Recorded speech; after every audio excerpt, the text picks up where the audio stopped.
हम यहाँ पे आपको वो मॉडल पेपर डाउनलोड कैसे करना है इस चीज़ पर हम लोग जिक्र करते हैं। तो आपको सबसे पहले क्या करना है, किसी भी साइट पे आ जाना है, वहाँ पे आपको सिंपली आपको सर्च करना है अपने चैनल का नाम, यानी माधव NCERT क्लासेस। यदि आपको सर्च करने में ऐतराज़ है तो आप सिंपली सर्च कर सकते हैं। जो लिंक आपको डिस्क्रिप्शन में है वही लिंक पे आपको क्लिक करना है। जैसे कि हमने यहाँ पे कॉपी कर चुके हैं तो हमने यहाँ पे पेस्ट कर देते हैं। पेस्ट करने के बाद यहाँ पे सर्च करते हैं। सर्च करने के बाद आपके सामने देख रहे हैं सोशल साइंस का क्लास 10th का मॉडल पेपर आपके सामने आ चुका है, जिसका क्वेश्चन आंसर अभी हम लोग करने वाले हैं। तो वीडियो को पूरा एंड तक देखिएगा। वीडियो पसंद आए तो वीडियो को लाइक कर दीजिएगा। तो चलिए हम आगे बढ़ते हैं और देखते हैं क्वेश्चन आंसर कैसे करना है। तो आई होप कि आप समझ गए। डाउनलोड करना होगा तो आप यहाँ से भी कर सकते हैं। दोस्तों, यहाँ पे आप लोग देख रहे हैं कि सोशल साइंस का हम लोग मॉडल पेपर का ये सेट नंबर फर्स्ट है, जिसमें से हम लोग 80 का 80 क्वेश्चन अभी देखने वाले हैं। तो वीडियो थोड़ा लंबा होगा, लेकिन इस वीडियो को आप पूरा देख लीजिएगा, तो ताकि आपको यहाँ पर जो भी क्वेश्चन हम दे रहे हैं या फिर जो भी क्वेश्चन देने वाले हैं वो आपके एग्जाम के लिए काफी बेटर होगा और आपके एग्जाम में 100% पूछा जाएगा। तो इसी सबसे पूछा जाएगा, क्योंकि सोशल साइंस आप देख सकते हैं तो बार बार पूछा गया है, तो मॉडल पेपर और सेंटअप एग्जाम से। तो चलिए हम लोग यहाँ पे आगे बढ़ते हैं। 80 में से मात्र आपको 40 बनाना होगा एग्जाम में, और हम यहाँ पर एक एक करके क्वेश्चन आंसर देखते हैं। तो सबसे पहले यहाँ पे सिंपली आपको आ चुका है फर्स्ट क्वेश्चन। तो पहला क्वेश्चन आपको मेथड यहाँ पर देखिए, मीडियम हिंदी और इंग्लिश दोनों है, तो आप लोग जैसे चाहे वैसे यहाँ पर देख सकते हो। तो हिंद चीन में कौन सा राष्ट्र शामिल नहीं है, याद रखिएगा। हिंद मतलब हिंदुस्तान, चीन मतलब चीन, ये दोनों छोड़ करके इसमें जो ऑप्शन होगा वही होगा, अर्थात चीन इसमें नहीं शामिल है। राइट आंसर सी होगा। भारत भी इसमें शामिल नहीं है, राइट आंसर यहाँ पर सी हो जाता है। हिंद चीन कहने का मतलब है कि हिंद चीन में मतलब हिंदुस्तान और चीन इसमें शामिल नहीं था। चलिए दूसरा नंबर सवाल आपका है, बयाना कांग्रेस कब हुआ था। तो बयाना कांग्रेस हुआ था 1815 में। Right answer option number A हो जाएगा। इसी के साथ आपका 3 नंबर सवाल आगे बढ़ते हैं। भारत में गदर पार्टी की स्थापना किसने की थी। तो Lala Hardayal Singh. Right answer option number यहाँ पर सी हो जाएगा। चलिए आगे बढ़ते हैं। 4 नंबर सवाल है, द्वितीय महायुद्ध के बाद यूरोप में किस संस्था का उदय आर्थिक दुष्प्रभावों को समाप्त करने के लिए हुआ था। तो वो हुआ था SAARC. Right answer option number A हो जाएगा। चलिए आगे बढ़ते हैं। आपका 5 नंबर सवाल है, नरोत्तम सिहानुक किस देश के शासक थे। तो आपका यहाँ पर 5 नंबर का आंसर हो जाएगा डी हो जाएगा, Cambodia. Right answer option number D. चलिए आगे बढ़ते हैं। अगला सवाल आपका यहाँ पे आता है 6 नंबर, वाष्प चलित इंजन का आविष्कार किसने किया था। तो वाष्प चलित इंजन का आविष्कार जॉर्ज स्टीफन्स ने किया था। राइट आंसर सी हो जाएगा। चलिए जो भी क्वेश्चन यहाँ पे बता रहे हैं बिल्कुल 100% सही है। चलिए काफी बार हर बार एग्जाम में पूछा जाता है, Tata iron and steel company की स्थापना कब हुई थी। तो 1907 में। राइट आंसर ऑप्शन नंबर यहाँ पर बी हो जाता है। चलिए आगे बढ़ते हैं। 8वां सवाल आपका है, गोलघर कहाँ है। तो बच्चे को पता है, पटना में। Right answer B. चलिए 9 नंबर सवाल आपका है, किस अमेरिकी राष्ट्रपति ने न्यू डील लागू की।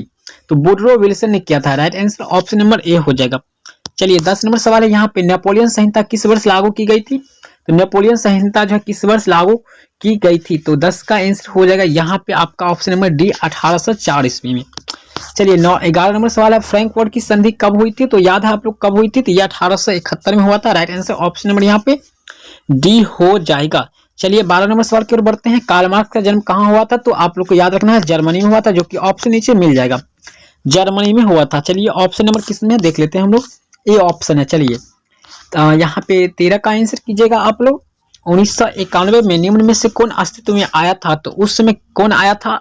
तो यहाँ पे आपका 13 का आंसर हो जाएगा, इनमें से कोई नहीं है जो आया था, सार्क आया था स्टेट में। ठीक है, राइट आंसर डी हो जाएगा। चलिए 14 है, नई आर्थिक क्रियाओं में कौन प्राथमिक क्षेत्र से संबंधित है।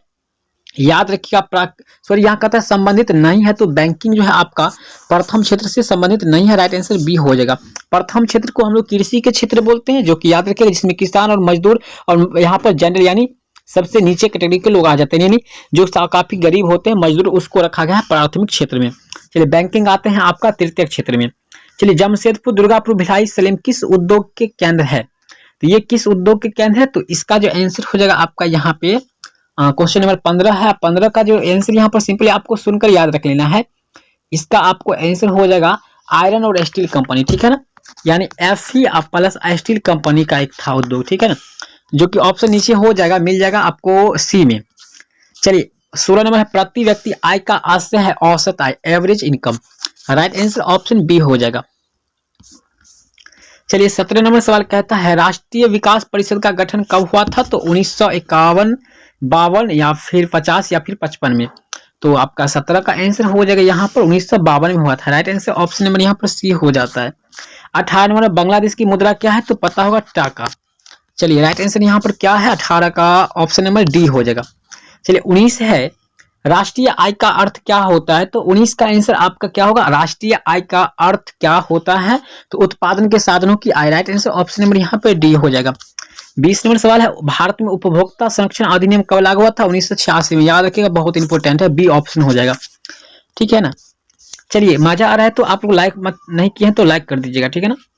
चलिए, भूमि विकास बैंक द्वारा किस प्रकार का ऋण प्रदान किया जाता है? तो भूमि के दौरान आप जब खेत देकर किसी से लोन लीजिएगा तो वो बहुत समय लंबे समय के लिए मिलता है, यानी दीर्घकालीन लोन हो जाएगा, ऋण हो जाएगा। भारत में किस प्रकार की आर्थिक प्रणाली पाई जाती है? तो यहाँ पर मिश्रित है, यानी सभी चीज, पूंजीवादी भी है और समाजवादी दोनों है। राइट आंसर सी हो जाएगा। चलिए यहाँ पर 23 नंबर सवाल है, नागार्जुन सागर परियोजना संबंधित है किस? कृष्णा नदी। राइट आंसर ऑप्शन नंबर यहाँ पर डी हो जाएगा। 24 नंबर सवाल यहाँ पर कहता है 26 दिसंबर 2004 को विश्व के कौन सा भाग सुनामी से प्रभावित हुआ था? तो इसमें कहने की बात नहीं है, बंगाल की खाड़ी हो जाएगा। राइट आंसर ऑप्शन डी हो जाएगा। चलिए 25 नंबर, सामान्य संचार व्यवस्था को बाधित होने का मुख्य कारण क्या है? तो केबल का टूट जाना। देखिए सारे क्वेश्चन जितना भी हम दिए थे सेंटअप एग्जाम में भी आपको 100% मिला है। जो बच्चे रेगुलर क्लास करते थे उनको अच्छी तरह से पता है, और जो नए व्यूअर होंगे वो वीडियो को आप देखिए, बैक वीडियो को देखकर आप क्वेश्चन मिला लीजिए, उसके बाद आप इस चैनल को जरूर से जरूर सब्सक्राइब कर लीजिएगा।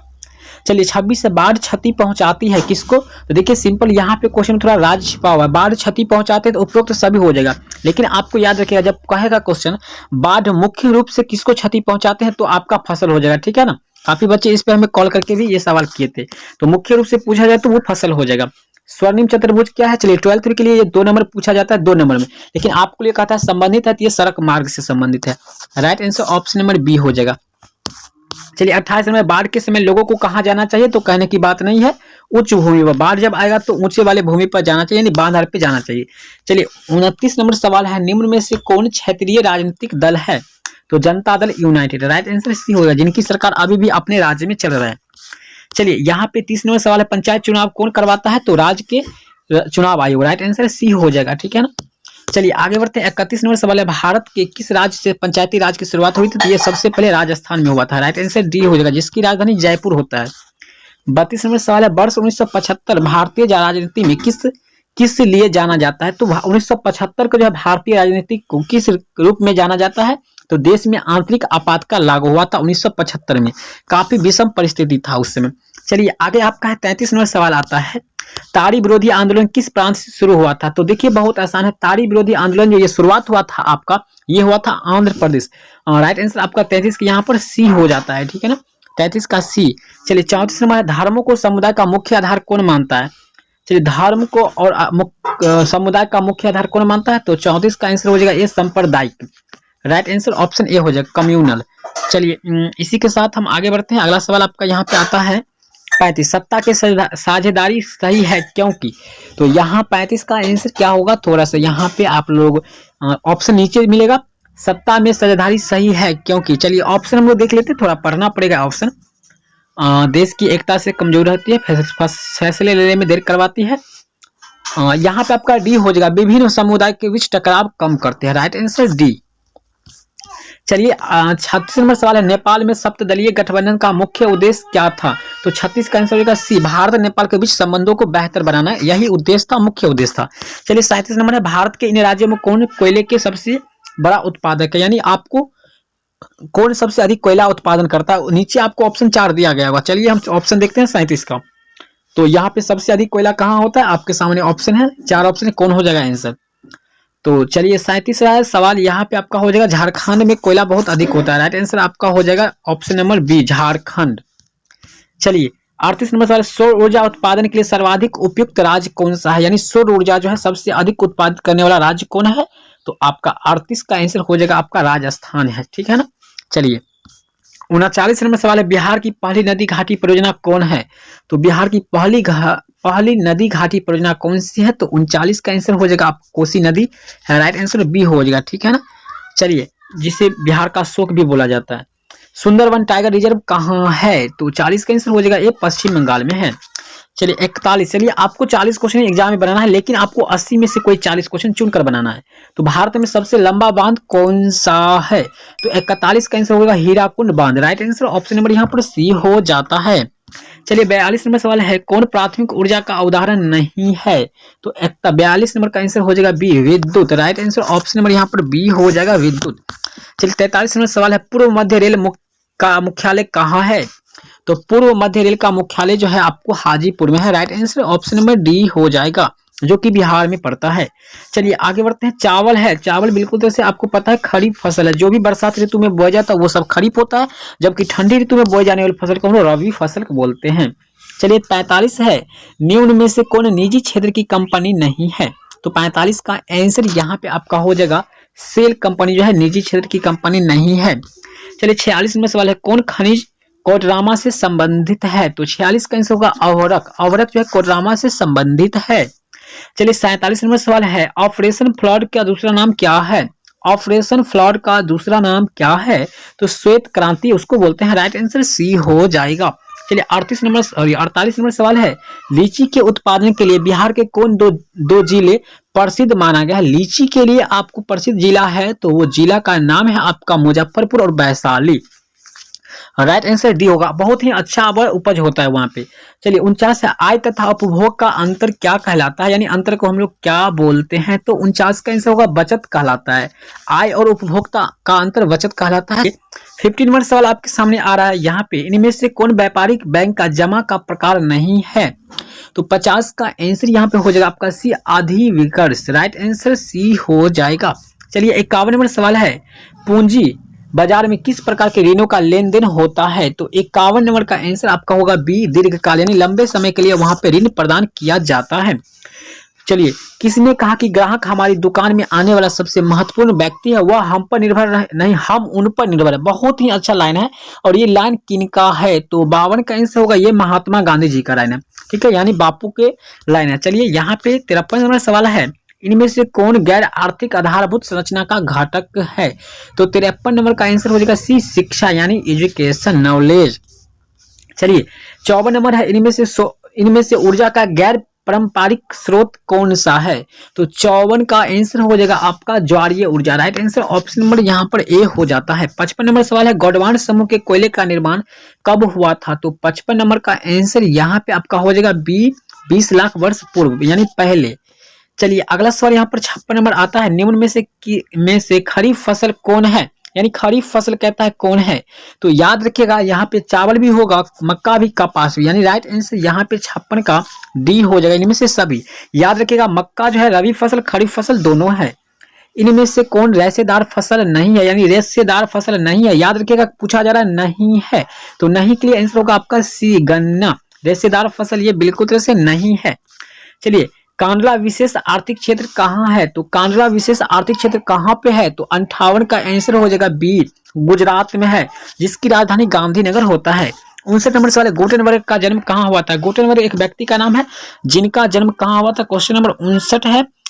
तो 59 का आंसर क्या होगा? यहाँ पे आप लोग कर सकते हैं। 59 का आंसर यहाँ पे आपका हो जाएगा ऑप्शन नंबर, तो नीचे हम लोग देखेंगे, लेकिन आप उनका नाम जान लीजिए। उनका नाम जो है गुटेनबर्ग का जन्म जर्मनी में हुआ था, जहाँ कार्ल मार्क्स का जन्म हुआ था वहीं जर्मनी में, ऑप्शन बी में है। चलिए 60 नंबर सवाल है, इंग्लैंड में मुद्रा कला की शुरुआत किसने की थी? तो 60 का आंसर हो जाएगा आपका बी हो जाएगा, कैक्सटन ने। राइट आंसर बी हो जाएगा। यदि आप लोग हर सब्जेक्ट का चाहते हैं तो आप हमें कमेंट करके जरूर से जरूर बताएं, तो हम आपको हर सब्जेक्ट यहाँ से दे दूंगा।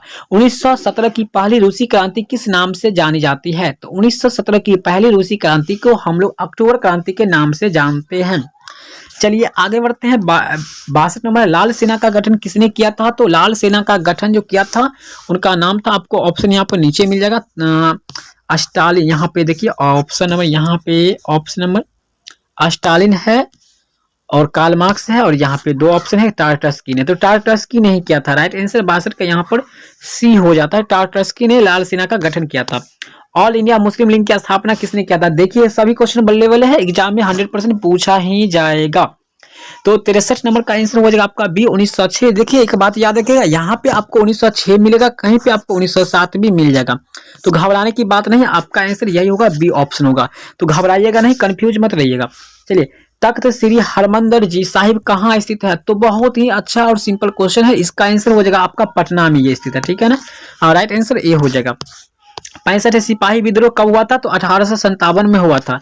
राइट आंसर ऑप्शन नंबर यहाँ पर बी हो जाएगा। चलिए आगे बढ़ते हैं, अगला सवाल है जिसे 1857 की क्रांति भी बोलते हैं। श्वेत क्रांति का संबंध अर्थव्यवस्था के किस क्षेत्र से है? तो श्वेत क्रांति का संबंध अर्थव्यवस्था के किस क्षेत्र से? यह है प्राथमिक क्षेत्र यानी प्रथम, क्योंकि इसमें किसान ही लोग आते हैं, जो कि दूध उत्पादन से होता है संबंध। चलिए 67 बिहार दिवस कब मनाया जाता है? सभी बच्चे को पता होना चाहिए, बिहार दिवस मनाया जाता है 22 मार्च को। Right answer B. 68 है सबसे बड़े पशु मेला का आयोजन किया जाता है, तो वो सोनपुर में ही किया जाता है, जो कि अपने बिहार में पड़ता है। तो यहाँ पे ऑप्शन नंबर यहाँ पे ए हो जाएगा। चलिए 69 नंबर सवाल है आपके सामने, सासाराम में किस ऐतिहासिक शासक का मकबरा स्थित है? यानी किस शासक का वहां पे मकबरा है? तो आप लोग जरूर से जरूर सुने होंगे कि शेर शाह का मकबरा। राइट आंसर आपका आंसर सी हो जाएगा, शेर शाह की मकबरा। 70 नंबर, मात्र 10 क्वेश्चन से हम लोग पीछे हैं, तो वो भी देख लेंगे। फ्लाइंग शटल मशीन का आविष्कार किसने किया था? फ्लाइंग शटल मशीन का आविष्कार किसने किया था? 70 का जो आंसर होगा आपका ऑप्शन बी होगा, जॉन के ने किया था। राइट आंसर बी हो जाएगा। चलिए 71 नंबर सवाल है, दुर्गापुर स्टील प्लांट किस राज्य में स्थित है? यानी दुर्गापुर या फिर भीलापुर कहाँ में है? तो ये सब तो आपका पश्चिम यहाँ सॉरी मध्य प्रदेश में पड़ता है। 71 का राइट आंसर सॉरी यहाँ पे देखिए दुर्गापुर यहाँ पे पश्चिम बंगाल में पड़ता है। राइट आंसर सी होगा, यानी पश्चिम बंगाल में होता है। राइट आंसर आपका सी हो जाएगा 71, याद रखिएगा। चलिए 72 नंबर सवाल है, सैरान युद्ध कब हुआ था? तो बिल्कुल जैसे आपको याद है जर्मनी और ऑस्ट्रिया के बीच हुआ था ये युद्ध, और 72 यानी आपका आंसर हो जाएगा 1870 में हुआ था। ऑस्ट्रिया के या फिर फ्रांस के बीच हुआ था? फ्रांस के बीच हुआ था। Right answer option number B हो जाएगा, ऑस्ट्रिया और जर्मनी और फ्रांस के बीच हुआ था। चलिए हीगल कौन था? बहुत इंपोर्टेंट सवाल है, हीगल कौन था? तो ये एक जो दार्शनिक था। राइट आंसर सी हो जाएगा, ये एक दार्शनिक था, फिलोसफर था। चलिए अगला सवाल है आपको, मार्च 1946 में फ्रांस एवं वियतनाम के बीच होने वाला समझौता किस नाम से जाना जाता है? तो इसको हम लोग जानते हैं हनोई समझौता। राइट आंसर बी ऑप्शन हो जाएगा, हनोई समझौता। चलिए अगला सवाल आपका है 75, बंगाल विभाजन कब निरस्त यानी कब खत्म कर दिया गया था? तो 75 का आंसर होगा 1905 में बंगाल विभाजन खत्म कर दिया गया था। 76 नंबर है, किस भूकंपीय तरंग की गहनता सबसे कम होती है? तो भूकंपीय तरंग का 3 वो होता है आपका यहाँ पर, तो 76 का आंसर हो जाएगा आपका एस तरंग जो है गहनता सबसे कम होता है। राइट आंसर बी ऑप्शन हो जाएगा। 77 नंबर है, कुल जल का कितना प्रतिशत भाग महासागरों में है? तो कुल जल का लगभग कितना प्रतिशत भाग सागरों में है? तो वो लगभग 97% भाग है, यानी आपको मात्र 3% जल ही पीने के लायक है। चलिए 78 नंबर सवाल है, बिहार की किस नदी पर नदी घाटी परियोजना नहीं है? तो 78 का आंसर हो जाएगा आपका डी, पुनपुन नदी पर घाटी परियोजना नहीं है। चलिए 79 नंबर सवाल है, गेहूं फसल है? गेहूं तो रबी फसल है, आप लोग को पता है, ये ठंडे ऋतु में यानी अभी बोया जाता है, इसलिए ये जो है रबी फसल है। 80 नंबर और लास्ट सवाल है आपका, बलवंत राय मेहता समिति का संबंध इनमें से किससे है? तो 80 का और लास्ट क्वेश्चन का आंसर होगा पंचायती राज व्यवस्था से है। आपको बता दें आपके जानकारी के यहाँ पे हमारे पास सब्जेक्टिव क्वेश्चन भी अवेलेबल है, अगर आप चाहे तो अगर हमें कमेंट करके बताएं तो हम आपको सब्जेक्टिव क्वेश्चन भी यहाँ से दे सकते हैं। भारत में यहाँ पे राष्ट्रवाद से आप क्या समझते हैं? क्रांति से पूर्व रूसी किसानों की स्थिति कैसी थी? दांडी यात्रा का क्या उद्देश्य था? गुटेनबर्ग ने मुद्रण यंत्र की विकास कैसे किया? भूमंडलीकरण से आप क्या समझते हैं? तो चलिए काफी समय हो चुका है, मिलते हैं फिर से अगले वीडियो में, तब तक के लिए बाय, धन्यवाद। वीडियो लाइक करना